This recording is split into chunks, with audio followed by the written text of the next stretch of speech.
महाराष्ट्र में हनुमान चालीसा तनाज़े पर हंगामा थमता नजर नहीं आ रहा है। बीजेपी के हमलों पर महाराष्ट्र के वजीर आला उद्धव ठाकरे ने सख्त तेवर दिखाए हैं। उद्धव ठाकरे ने दो टोक अल्फाज में कहा कि हनुमान चालीसा पढ़ने का तरीका होता है। अगर हनुमान चालीसा पढ़ना है तो घर आकर पढ़े, दादागिरी मत कीजिए। ऐसा करने वालों से निमटना आता है। जिकडे हनुमान चालीसा असेल पढ़ा। रामदास स्वामींनी सुद्धा मारुती स्तोत्र लिहून ठेवले, अप्रतिम आहे। भीमरूपी महारुद्रा, ते भीमरूप आणि महारुद्र काय असतं ते शिवसेना जर तुम्ही अंगावर आला तर दाखवायला कमी पडणार नाही, कारण आमचं हिंदुत्व हे हनुमानाच्या गदेसारखं गदाधारी आहे। या घरी यायचं, या हनुमान चालीसा तुमच्या घरात जर ती पद्धत नसेल, संस्कृती नसेल, आमच्या घरात येऊन बोलायचं असेल तर बोलू शकता जरूर। वहीं शिवसेना के लीडर संजय रावत का कहना है कि हनुमान चालीसा पढ़ना गुनाह नहीं है, लेकिन इसके नाम पर माहौल खराब करना ठीक नहीं है। लोगों को गुमराह कर रहे हैं। हनुमान चालीसा पढ़ने के लिए किसी के ऊपर देशद्रोह का गुनाह नहीं दाखिल हुआ है। समझ लीजिए, वो वकील है, वो लॉयर है। कल मुंबई हाईकोर्ट ने भी उस बारे में अपना मत जो व्यक्त किया है, वो पूरा जजमेंट फडणवीस साहब ने पढ़ना चाहिए।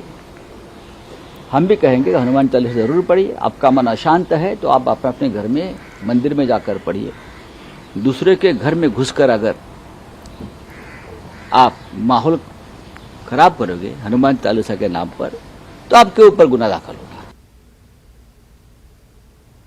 एमएनएस सरबराह राज ठाकरे की यकम मई को औरंगाबाद में रैली है। राज ठाकरे राजघर्जन रैली से खिताब करेंगे। एमएनएस रैली की तैयारियों में जुट गई है। उधर औरंगाबाद इंतजामिया ने इम्तिनाई अहकाम जारी किए हैं। पुलिस के मुताबिक रैली या इज्तिमा की इजाजत नहीं है। 5 या 5 से ज्यादा अफराद के इकट्ठा होने पर भी पाबंदी आयद है। हमारे साथ मुंबई से नुमाइंदे हमारे साथ जुड़ चुके हैं। अमित राय हमारे साथ जुड़ चुके हैं। अमित राय, अब रैली का एहतिमाम किया जा रहा है, लेकिन दूसरी जानिब 5 से ज्यादा लोगों पर पाबंदी आयद है। क्या कुछ है तफसील? देखिए, रैली होना है या नहीं होना है ये अभी तक क्लियर नहीं है, क्योंकि मुंबई पुलिस की तरफ से या महाराष्ट्र पुलिस की तरफ से जो है अभी तक परमिशन नहीं दी गई है। लेकिन औरंगाबाद पुलिस कमिश्नर ने आदेश जारी करते हुए कहा है कि किसी भी तरीके की रैली, धार्मिक यात्रा या धरना नहीं किया जा सकेगा। साथ ही किसी भी तरीके का शस्त्र प्रदर्शन यानी तलवार, भाला, बंदूक और किसी भी तरीके का शस्त्र प्रदर्शन करना सख्त मना है। किसी भी तरीके के फोटो या चित्र को प्रदर्शित करना मना है। किसी व्यक्ति विशेष के बारे में बातचीत करना जिससे कि लोगों की भावना आहत हो सकती है, ऐसा करना सख्त मना है, जिससे शहर में अशांति पैदा हो सकती है। इसलिए 5 या 5 से अधिक लोग एक जगह इकट्ठा नहीं हो सकते। और ये कानून जो है आज से लेकर 9 तारीख की रात 12 बजे तक लागू होगा और ये आएगा सीआरपीसी की धारा 37A के तहत। तो पुलिस का ये कहना है कि इसका संबंध रैली से नहीं है, लेकिन जिस तरह के मुंबई महाराष्ट्र में हालात है, लाउड स्पीकर की बात की जाए यहाँ पर, या जो दूसरे जो इशू चल रहे उसको लेकर किसी प्रकार की अप्रिय घटना न हो, उसको देखते हुए जो है ये औरंगाबाद पुलिस कमिश्नरेट द्वारा ये आदेश निकाला गया है। अब रैली जो औरंगाबाद में 1 तारीख को होने वाली है, हालांकि उसकी परमिशन अभी तक नहीं दी गई है, तो उसके बारे में प्रशासन क्या सोचेगा, प्रशासन जो है अनुमति देगा या नहीं देगा, ये तो आने वाला वक्त बताएगा।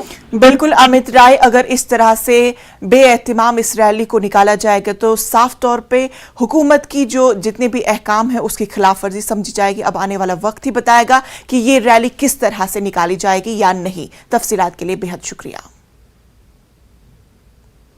एक जानिब लाउडस्पीकर पर सियासत का दौर दौरा है। इस मामले पर हो रही सियासत से अमन और अमान को खतरा लाहक होता भी है, तो वहीं दूसरी जानिब उत्तर प्रदेश के झांसी में फिरकावाराना हम आहंगी की मिसाल देखने को मिली। यहां मंदिर और मस्जिद के जिम्मेदारों ने बाहमी इत्तेफाक से लाउडस्पीकर हटाने का फैसला किया। यह फैसला मोहब्बत, इख्वत और भाईचारे का पैगाम देता है। गांधी चौक पर वाक़े जामा मस्जिद और झांकी राम मंदिर एक दूसरे से कुछ ही मीटर के फासले पर है।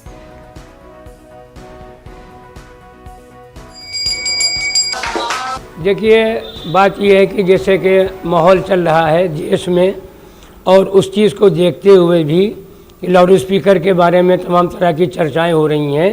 तो यहाँ पर एक ही मस्जिद है और यहाँ पर जानकी मंदिर है, बहुत बड़ा मंदिर है।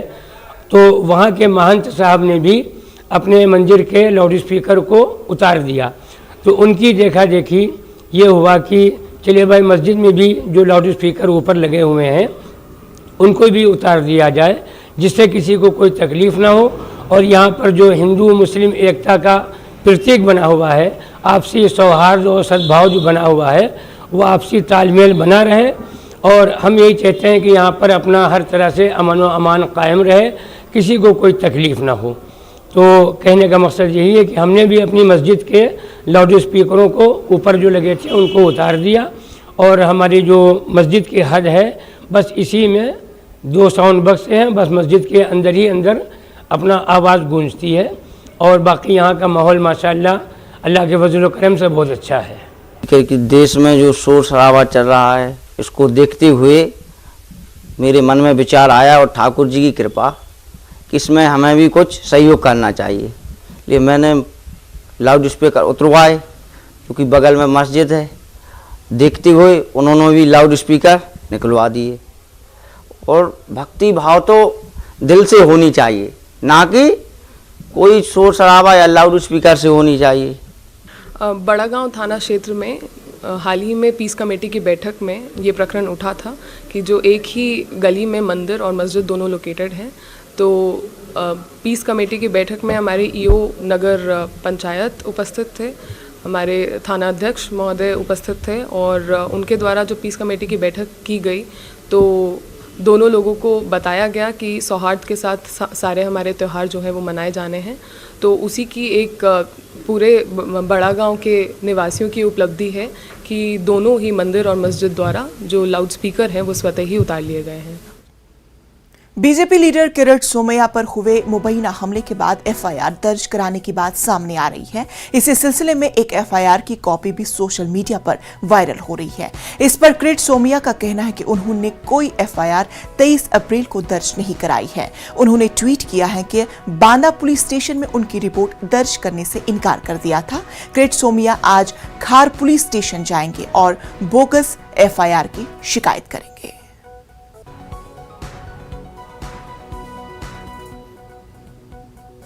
अमरावती की रुकनी पार्लिमान नवनीत राणा और उनके शौहर और एमएलए रवि राणा ने सेशन कोर्ट में जमानत की अर्जी दाखिल की है, जिस पर आज समाअत होगी।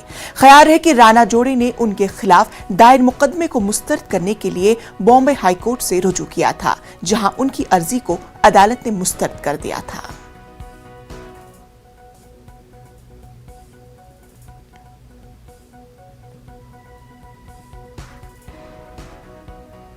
खरगोन की सूरत हाल पर हर गुजरते दिन के साथ बेहतर होती नजर आ रही है। आज कर्फ्यू में 9 घंटों की ढील दी गई है। बसें भी चल रही है, मंडी में सरगर्मियां भी बहाल हो रही है। मध्य प्रदेश के वजीर दाखिला डॉक्टर निरोत्तम मिश्रा का कहना है कि खरगोन राहत का कर्फ्यू जल्द हटा लिया जाएगा। हमने कर्फ्यू से बड़ी राहत दी है। अब जो है यात्री बस स्टैंड से शुरू कर दी गई है, इसको लेकर अब लोग बड़ी राहत महसूस कर रहे हैं। अभी 15वें दिन राहत मिली है, क्या कहना चाहेंगे? जिस प्रकार से राहत मिली है, क्या कहना चाहेंगे? हमें राहत मिली, इसके लिए हम बहुत प्रशासन की और आपकी सभी की मतलब जो भी हैं अपने बस चालू करने वाले ये उनके लिए मैं धन्यवाद प्रकट करूंगा। से चालू हो गई, काफ़ी अच्छा महसूस हो रहा है। समय की भी बचत होगी, पैसों की भी बचत होगी। ये बहुत अच्छा मतलब महसूस हो रहा है। 16 रोज यात्रियों को इस दुखद घटना से जो परेशानियां हो रही थी, इससे छुटकारा मिलेगा। इसके मैं मीडिया प्रभारी की ओर से बहुत बहुत धन्यवाद करता हूँ और शासन को भी बहुत धन्यवाद करता हूँ। कुल मिलाकर जो है बड़ी राहत मिली है। अब बस स्टैंड से संचालन हो गई। अब लोगों का यही कहना है कि हमको राहत मिली है। जिस प्रकार से लोग परेशान थे, मतलब 3 किलोमीटर से 5 किलोमीटर तक उनको जाना पड़ता था, उसके बाद ही बस मिल पाती थी। आशुतोष पुरोहित, न्यूज 18 खरगोन। गुजरात के साबरकांठा में म्युनिसिपल कॉर्पोरेशन की तजावुजात हटाने के लिए इनहदामी कार्रवाई शुरू की गई है। म्युनिसिपल कॉर्पोरेशन और पुलिस की टीमें मौके पर मौजूद है। इनहदामी कार्रवाई शुरू होने से कबल इलाके में अफराद खुद ही अपने सामान हटाने और दीवारें तोड़ने दिखाई दे रहे हैं। म्युनिसिपल कॉर्पोरेशन की जानिब से इनहदामी कार्रवाई से मुतालिक नोटिस पीर को जारी कर दिया गया था। वाज़ेह है कि हिम्मतनगर में इसी इलाके में रामनवमी के मौके पर 2 ग्रुपों के बीच झड़प हुई थी।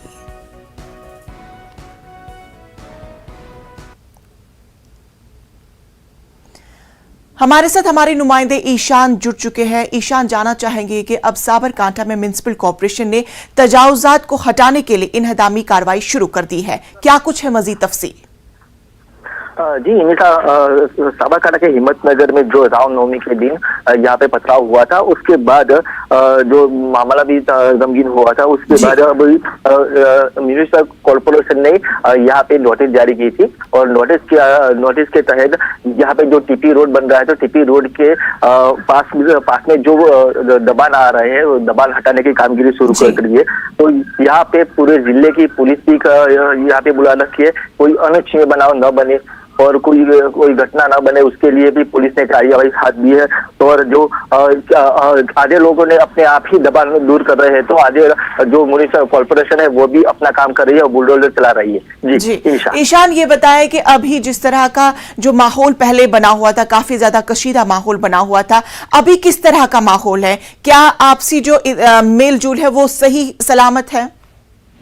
जी निशा, चौकस के यहाँ पे जो अभी जो पुलिस बंदोबस्त उठा रखा है और डीएसपी, पीआई और पीएसआई सभी यहाँ पे खड़े हैं और जो यहाँ पे जो दबाव की कामगिरी कॉर्पोरेशन द्वारा की जा रही है, तो शांतिपूर्ण से चल रही है अभी तो, और कुछ हंगामा न हो इसकी वजह से पुलिस का भी बंदोबस्त है। पुलिस की 3 वाहन यहाँ पे है, तो 2 वाहन भी यहाँ पे खड़े कर दिए है।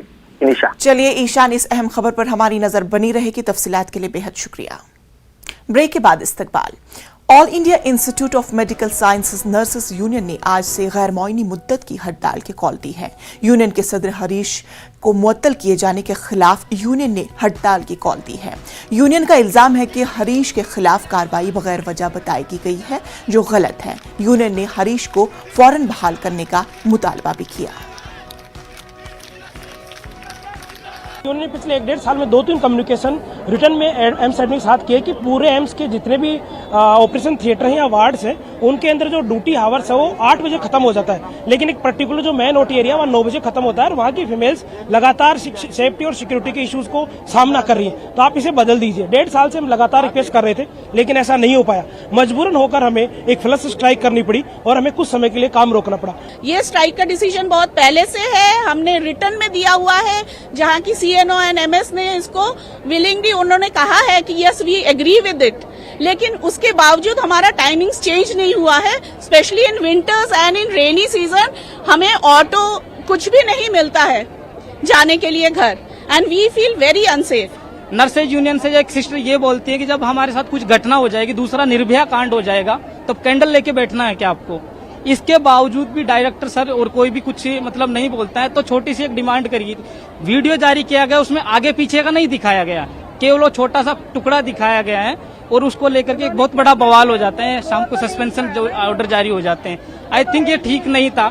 आज एक एम्स की नर्सेज ही नहीं, ऐसा किसी भी नर्सेज के साथ हो सकता है। तेलंगाना के रियासती वजीर KTR ने कांग्रेस और बीजेपी पर कड़ी तनकीद की है। उन्होंने कहा कि मोदी जी ने मुल्क की आवाम से जो वादे किए थे वो आज तक पूरे नहीं हुए। जब हुकूमत नाकाम हो जाती है तो गैर अहम मुद्दों पर बहस हो जाती है। जांच एजेंसियों का गलत इस्तेमाल हो रहा है। आपने कहा कि 2022 तक किसान का इनकम डबल कर देंगे। अब किसान के तकलीफ डबल हो गए मेरे हिसाब से तो। और मोदी साहब ने कहा कि 2022 तक हर नागरिक को, हर शहरी को घर मिलेगा। मेरे हिसाब से तो किसी को नहीं मिला। और मोदी साहब ने यह भी कहा था कि 2022 तक बुलेट ट्रेन आ जाएगी। उन्होंने ये भी कहा था कि हर साल 2 करोड़ युवाओं को रोजगार मिलेगी। और उन्होंने ये भी कहा था, बहुत कुछ कहा था उन्होंने, कि काला धन वापस लाएंगे और 15 लाख डिपॉजिट करेंगे। कुछ भी नहीं हुआ। तो मैं क्या कह रहा हूँ, आज हिंदुस्तान की जनता को ये तय करना चाहिए, ये जो दोनों पार्टी है, जिसको एक पार्टी को 50 साल आपने दिया, दूसरे पार्टी को अपने 17 साल के करीब करीब दिया, तो इन दोनों ने क्या किया हिंदुस्तान के लिए, ये सोचना चाहिए। 45 ईयर्स में सबसे हाईएस्ट अनएम्प्लॉयमेंट रेट आज हिंदुस्तान में है। 30 ईयर्स में सबसे हाईएस्ट इन्फ्लेशन आज हिंदुस्तान में है। आज हिंदुस्तान का किसान बहुत नाराज़ है गवर्नमेंट से। आज सिलेंडर का दाम हो गया 1050 रुपया। इन बातों पे चर्चा नहीं होती। चर्चा होती है हलाल पे, हिजाब पे, चर्चा होती है हनुमान चालीसा पे, चर्चा होती है अन्य चीज़ों पे। ये डाइवर्शनरी टैक्टिक है। जब गवर्नेंस फेल हो जाता है तो पार्टी इन पावर जो है, खासकर बीजेपी, उन्होंने ये गोबल्स प्रोपेगेंडा, जो गोबल जानते हैं आप, उनका प्रोपेगेंडा वाला जो सूत्र है उसको पकड़ लिया उन्होंने और देश की जनता को गुमराह करने की, उनकी दृष्टि डाइवर्ट करने की कोशिश में लगे हैं। हमें भूलना नहीं चाहिए कि हिंदुस्तान एक थर्ड वर्ल्ड कंट्री है, गरीब देश है, चाहे कुछ भी कर ले। भाई मैं आपसे एक बात कहना चाहता हूँ, आज हिंदुस्तान की इकोनॉमी जो है 2.9 ट्रिलियन डॉलर इकोनॉमी है। एप्पल करके एक कंपनी है अमेरिका, उसका इकोनॉमी जो है, उसका साइज जो है 3 ट्रिलियन है। एक कंपनी एप्पल, हिंदुस्तान से बढ़िया उसका इकोनॉमी है। अब देश में चर्चा किस बात की हो रही है, इस बात को लेकर हमें बहुत दुख होती है। आज अगर आप हिंदुस्तान का माहौल देखें, जिस तरह इंस्टीट्यूशंस को मिसयूज़ और अब्यूज़ किया जा रहा है, वो सबसे शर्मनाक बात है। ईडी हो, सीबीआई हो, आईटी हो, इनको जिस तरह पॉलिटिकल ओपोनेंट्स पे प्रयोग किया जा रहा है, ये सारा दुनिया देख रहा है। अगर आदमी बाहर है, कोई एमपी, उस पर केस लगती है, जब वो बीजेपी में शामिल हो जाता है तो केस गायब। ये सब दुनिया देख रही है। वैसी कोई सिचुएशन तेलंगाना में नहीं है। टीआरएस और कांग्रेस पार्टी में कोई फर्क नहीं है। टीआरएस कांग्रेस पार्टी की बी टीम है। टीआरएस कांग्रेस और एमआईएम बीजेपी से मुकाबला एक साथ खड़ी है। रियासत की अवाम बीजेपी के साथ है। अवाम तब्दीली चाहती है। आइंदा असेंबली इंतखाबात में तेलंगाना पर ही बीजेपी का कब्जा होगा। Joining Congress party, becoming a Congress leader and having a dialogue and talks with KCR, in a way he wanted the Congress party to make B team for TRS. So the Telangana people are clever enough to understand Congress and TRS are no different. Congress, TRS, Majlis, they sail in a single boat, and it made very clear that to face BJP, TRS alone या Congress alone cannot take on BJP in Telangana. So the people of Telangana wanted a change in the governance, the corrupt governance, the family rule, and even the dictatorial attitude of this TRS, to put an end to TRS. So people now understand that cannot be done by Congress not alone. So now people now looking towards BJP to put an end to this dictatorial attitude or rule in the Telangana. Now they come under the platform of BJP. So we have been telling from the day one, the Congress and TRS and Majlis are all one, they are no different. अब खबर जम्मू कश्मीर से, जहां बारामूला के जिले के पटन इलाके में 2 मिलिटेंटों को गिरफ्तार किया गया है। दोनों मिलिटेंटों का ताल्लुक जैश-ए मोहम्मद से बताया जा रहा है। दोनों मिलिटेंटों की पहचान आकिब मोहम्मद मीर, वल्द मोहम्मद रमजान मीर, साकिन बटपुरा सोपोर और दानिश अहद डार, वल्द अब्दुल अहद डार, साकिन चानकिन सोपोर के तौर पर हुई है।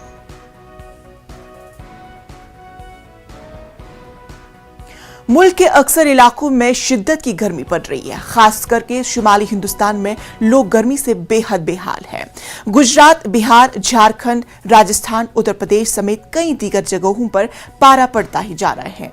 दिल्ली में दर्जे हरारत 42 डिग्री तक पहुंच गया है। महकमे मौसमियात का कहना है कि आने वाले दिनों में दर्जे हरारत में 44 डिग्री तक पहुंच सकता है। गर्मी से बचने के लिए लोग ठंडे मशरूबात का सहारा ले रहे हैं। दिन के औकात में सड़कों पर भी गर्मी का असर देखा जा रहा है। जबकि ये अप्रैल का माह चल रहा है और गर्मी करीब 44 डिग्री सेल्सियस से ऊपर पड़ रही है, जिससे कि सामान्य जनजीवन काफ़ी प्रभावित है। और पंखा कूलर की अगर बात करें तो धीरे धीरे सब जवाब दे रहे हैं। कुछ विशेष पानी, ठंडा पानी हो या जैसे भी हो, पानी का सेवन करें, क्योंकि इस गर्मी में सबसे बड़ी बात ये होती है कि पानी की कमी हो जाती है, जिसको डिहाइड्रेशन हम लोग कहते हैं। तब डिहाइड्रेशन से यदि आदमी बचा रहेगा, ऊपर से तौलिया चाहिए, सब कपड़ा ढके रहेगा, तो हम समझते हैं कि बहुत तरह के बचाव हो जाएगा। वो 12 से 3 कम से कम घर के अंदर रहें, चिलचिलाती धूप में बाहर ना निकले, सूती कपड़े का प्रयोग ज़्यादा करें, उन्हीं ये जो प्लास्टर वगैरह के कपड़े हैं उसको कम उपयोग करें, पानी ज़्यादा पिएं। और गर्मी ने लोगों को हलकान कर रखा है। लोगों का ये कहना है कि अगर अप्रैल के महीने में 44 डिग्री सेल्सियस तापमान पहुंच गया है तो मई जून में 50 डिग्री सेल्सियस तापमान का पारा पार कर जाएगा। ऐसे में लोगों को काफ़ी मुश्किलें होंगी।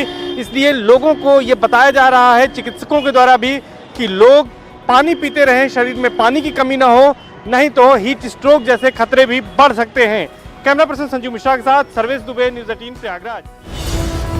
तो इस वक्त की बड़ी खबर आपको बता दें, दिल्ली से शोभा यात्रियों पर मुबैना हमले का मामले के ताल्लुक से यह खबर आपको बताई जा रही है। रिटायर्ड जज से जांच कराने के लिए दाखिल की गई अर्जी खारिज की गई है। सुप्रीम कोर्ट ने अर्जी को मुस्तरद किया है। दिल्ली से इस वक्त की बड़ी खबर आपको बता दें, शोभा यात्रियों पर मुबैना हमले के ताल्लुक से यह खबर, रिटायर्ड जज से जांच कराने के लिए दाखिल की गई अर्जी खारिज की गई है। सुप्रीम कोर्ट ने अर्जी को मुस्तरद किया। शोभा यात्रियों पर मुबैना हमले के ताल्लुक से यह खबर आपको बताई जा रही है, जहां रिटायर्ड जज से जांच कराने के लिए दाखिल की गई अर्जी अब खारिज की गई है। सुप्रीम कोर्ट ने अर्जी को मुस्तरद कर दिया।